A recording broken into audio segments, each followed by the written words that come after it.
የህወሓት የጥፋት ጉዞ ከፕሪቶሪያው ስምምነት ጥሰት እስከ ህገ መንግስት መናድ።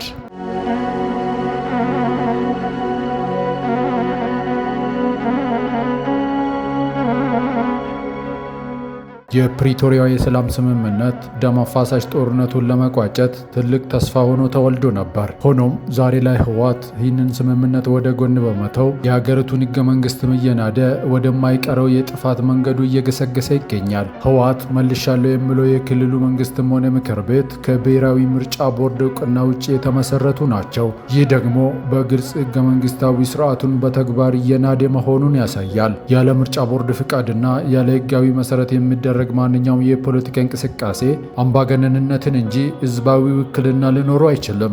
ድርጅቱ በህገወጥ መንገድ መጓዙ ሳያንስ አሁን ደግሞ በህጋዊ መንገድ የተቋቋመውን የክልሉን ጊዜያዊ አስተዳደር ፕሬዝዳንት በኃይል ለማፍረስና ስልጣን ለመቆጣጠር እየተንቀሳቀሰ ይገኛል። ይህ የኃይል እርምጃም በትግራይ ህዝብ ላይ ሌላ የሰላም እጦትና አለመረጋጋትን ከመጋበዝ ውጭ የሚያተርፈው ትርፍ የለም። ታሪክ ደጋግሞ እንዳስተማረንም ህግን መናድና ከሰላም መንገድ መውጣት መጨረሻው ውድቀት ነው። ህወሓት አሁንም በደመ ነፍሳዊ ፖለቲካ አካሄድ መቀጠሉ ድርጅቱን እስከ መጨረሻ ወደሚያጠፋው ገደል እየገፋ መሆኑን ብዙዎች ይስማማሉ። ሰላምን በእርቅ እንጂ በኃይል ጥሰት ማምጣት አይቻልም። ለተጨማሪ መረጃ ቻናላችንን ሰብስክራይብ ያድርጉ።